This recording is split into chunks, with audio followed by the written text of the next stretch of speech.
бір дүниені қараңыздаршы.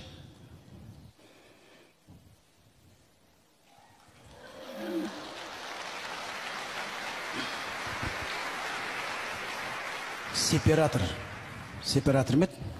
Сепаратор. Басқа бірден айтып қоймай әйтеуір. Сепаратор. Сонда біз таңертең ерте ұйқыдан осыған бола тұратын едік. Сонда анамыз осы машинаны жинайды өздері. Ана ішінде бір листтар бар ғой, бір тесік жаңағы. Соның бәрін жинайды. Мынандай бір кілт болатын еді ғой. Осы кілт жоғалса басың бәлеге қалатын еді ғой. Осы нағып осы қанша мүшке тастайсыңдар құрыды. Есік тірек қоясын, бірдеңе нағып қоясын, басқа жаққа қойдан. Сонда осыны жинайды. Анаң өзінің бір орындығы бар, мамамыз отыратын. Енді залда отыр ғой, мен.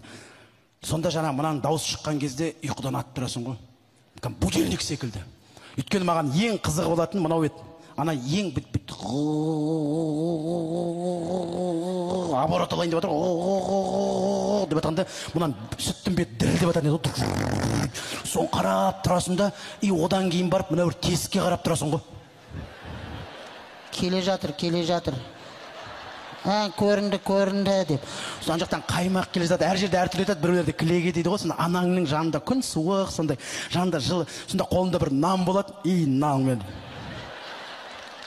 Ананың бетін толтырып алып, ең біріншісі ғой тазасы жаңағы. Соны ұстап алып, қасында нан жеп отырасың сонда. Содан кейінгі ең кайфы болғаннан кейін ғой. Ананың ішін бәрін өзін жалап шығасың ғой жаңа. Ешкімге көрімсетпей жаңағы. Каждый лист алып алып. Ең кайфы мынау ғой.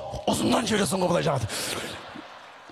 Мұнар қарай, мұны қараңыздаршы, мұна жердегі бұйымдар, бұның барлығы кезінде әркімнің үйінде болды, бәрінің үйінде болды.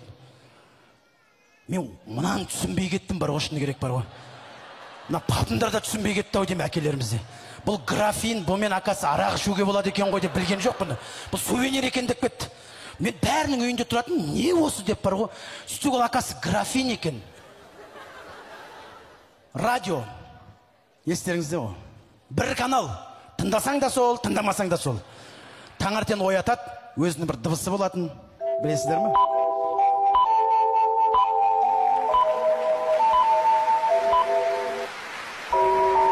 Алматыдан сөйлеп тұрмыз дейді. Өзі күзге қарай сарғаят. Сосын күзде үйді ақтағанда бірге ақтап жүретін еді ғой, бұл байғұсы бар ғой. Қайтадан ағарат, әйтеуір сөйтіп тұратын бір сынбайтын өзі бар ғой. Мына телефон. Сол кездегі телефондар айналдырғаннан кейін ба, телефон нөмірлері тек 3 цифрдан болатын. 155, 218, 544 деген. Қазірғыдай болса деймді, мұна жерде бәше отыратын шығарсың. 8, 700 деген. Ең сонда сөйлесін келмей атыр, құрсыншы деп жаңын. Сол вақытта осы телефонмен звондаймыз. Әкелеріміз осы телефон қасында отырып алады ғой. Осының қасында отырып алады.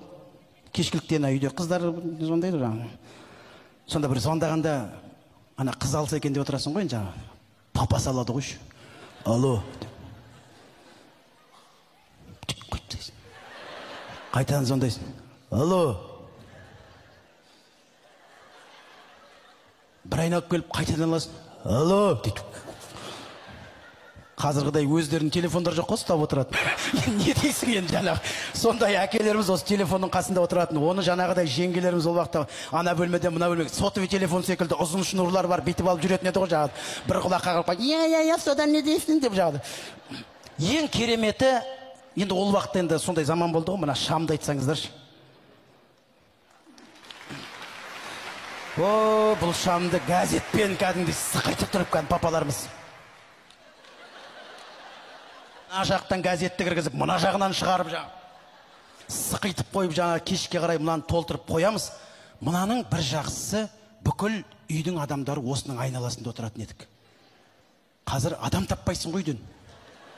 Ей, қайдасыңдар? Әркім өз бөлмесінде. Бұрын мынаның жанында отырамыз. Басқа баратын жер жоқ, қап-қараңғы жаңа. Үйдің кенжесін іздеп отыратын. Әлгі бала қайда құрғыр? Мейрамбек? Анандай жүрді. Ау деп. Үн шықпай қалатын еді, свет сөнгенде жаңа. Сонда барлығымыз осының жанында отырамыз, біреу сабақ жазып атамыз, біріміз жаңағы сонда сұрақ қойып, мама, папа қалай таныстыңдар деп жаңа әңгіме айтасың ғой. Папамдар ол кезде қатырады ғой, жаңа ой бір күн тұрған мамаң тұр екен, тамақ пісіре аласың ба деген, иә деді деп мама отырады қасында, қойшы қайдағыны айтпай балдарға деп жаңа. Сондай бір кездер ес көз алдымызда ғой жаңағы. Сонда барлығымыз бір бөлмеде. Сонда айтады, бар ана бөлмеден бірдеңе алып келші деген кезде, қорқам дейсің ғой. Сонда мамаң айтады, несіне қорқасың? бір жаққа жұмсасаң деп өзімен бірге алып кетеді ғой жан жаққа қарай. Қараңғы бөлмеде қаласың вообще сөйлей алмай. Сол кездер естеріңізде ме барлықтарыңызда? Сосын мынау бір кезде түтіндейді. Сосын жаңағыдай өшіп қалады. Бәріміз ұйықтаймыз. Мынау сол 96, 97, 98 жылдар ғой. Қазір қарап отырсаң статистика бойынша 95, 96, 97 жылдар көп. Қараңыздаршы бар ғой. Мынау стиральный машина деген аты тек. Қалған бәрі өздері істейтін. Суды өздері құяды, жылытып. Ішіне жаңа салат, тек айналдырып береді, болды. Одан кейін бұнандай беткен бір тазик болды. Бүкіл кірді соған салат. Мұнан үшін төгет, қайтадан жаңадан құяд, қайтадан салат, қайтадан төгет, қайтадан шығарат. Не деген не деймді? Мынаған салып, бетіп айналдырады деп өтірік айтпай қойым, мұнан ешкім қолданбайтын. Мамаларымыз өздері жаңағы. Сонда айтамды, қыстың күні деймді, кір жуатта жайып қояды ғой. Соны неге далаға жаятын білмеймін. Іліп қояды, қатып қалады. Сосын алып келесің даладан, мынандай киімдер.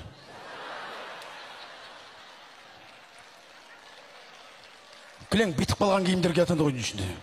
Жинаңдар ана кірді деп. Бізді қазақты өзі қызық да, кірді жудың ба, кірді түктедің ба, кірді жина дейді. Анан жуып болды, әлі кір аты.